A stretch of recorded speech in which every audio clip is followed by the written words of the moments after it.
Om Namo Bhagavate Vasudevaya. Om Namo Bhagavate Vasudevaya. Om, I bow to the Lord Vasudeva. Joy to you, friends. We're coming in toward the end of chapter 2 of the Bhagavad Gita. These are two stanzas in one, 62 and 63. Dwelling mentally on sense objects breeds attachment to them. From attachment arises craving. From craving, when frustrated, springs anger. Anger produces delusion. Delusion causes forgetfulness of the self. Loss of memory as to what one is in truth causes decay of the power of discrimination. From loss of discrimination ensues the annihilation of all right understanding. And so Krishna is showing here how the mind of man descends into complete absorption in delusion. First of all, if he gazes, but you can look at a thing. Gazing is different from just looking at it. Gazing mentally, thinking about it, brooding on it. Attachment grows by looking at it. And the more you look at a thing, you may think, well, I'm not attached. But the more you look at it, the mind feeds by what it looks at, by what it becomes more and more identified with. As you look at things, no matter what they are, whether good, bad, or indifferent, you can take on its qualities, you can become identified with it.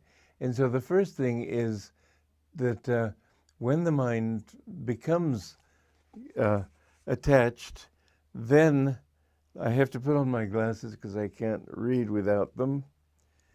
From attachment arises craving. And so when you look at a thing long enough, you begin to want it. You begin to feel identity with it and want to either own it or experience it or whatever it might be. Then, from craving springs anger. I said craving when frustrated. That's the only way that anger would come. You want that and you can't get it. You want it and somebody else has gotten it before you. You want it and it is not quite as good as you hoped it would be. Anger springs from frustrated desire. And if you can give up that, for example, some people want to be appreciated, and so they get angry when people don't appreciate them, don't treat them the way they think they ought to be. This is an attachment to the ego, which you're not gazing at, but you're identified with. And the more you identify yourself with it, the more you want to boost it. And when people start despising you, disliking you, dispreziare is the Italian, I can't think of the English, but not appreciating as it ought to be, then you find that people become angry. And when you deal with anger, with angry people, try to calm, because in their frustrated desire, they become restless, and in that restlessness too, they become angry. But anger produces delusion.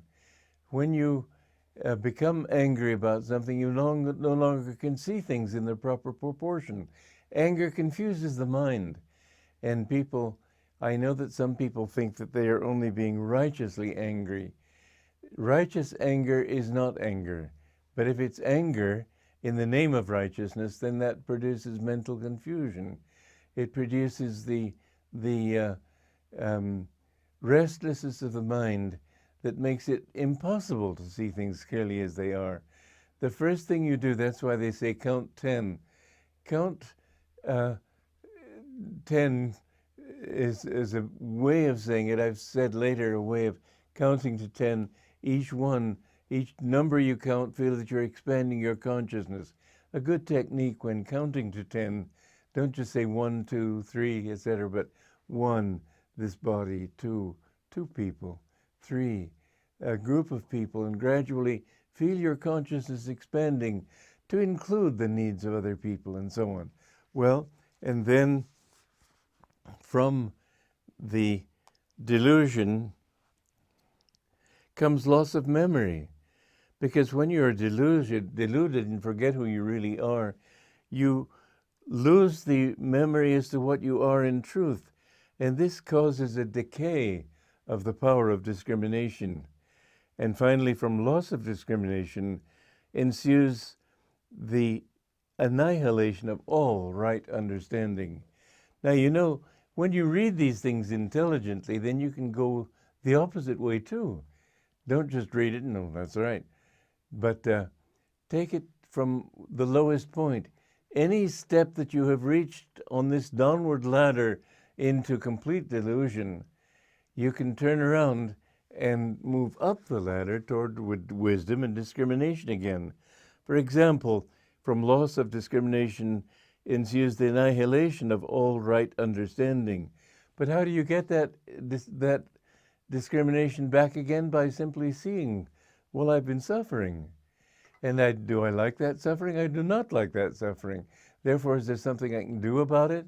Well, if we think a little deeply, we find that certain things go against our desires and certain things go for them.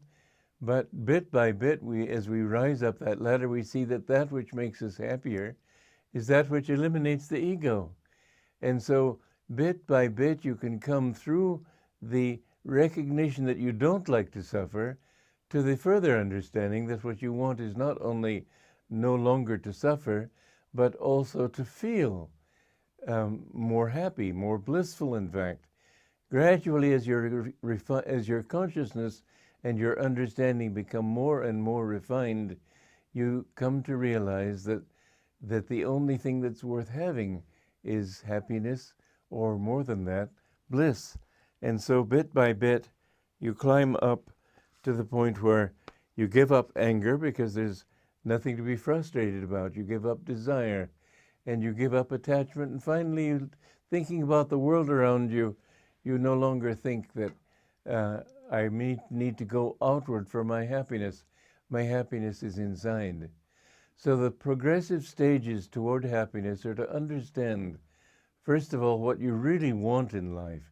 When you've suffered enough, and this is why all souls, no matter how far they fall, when they have gotten far enough down that ladder of suffering and find themselves just wallowing in the pit of pain, then they begin to say, do I like this?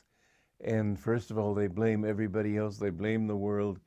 They blame circumstances. But bit by bit, they come to the point of discriminating and realizing that this comes from me. And wherever I go, I still am suffering. Therefore, there must be something wrong with me. And it takes a long time to reach that level. But when you do, then you stop blaming other people and you stop blaming circumstances. And you say, okay, what can I do with myself? I'm tired of suffering. And as you reach that decision, you begin to rise the ladder of superconsciousness back toward dispassion, non-attachment, non-anger, being completely peaceful in yourself, and knowing in yourself that what you want ultimately is divine bliss. Joy to you.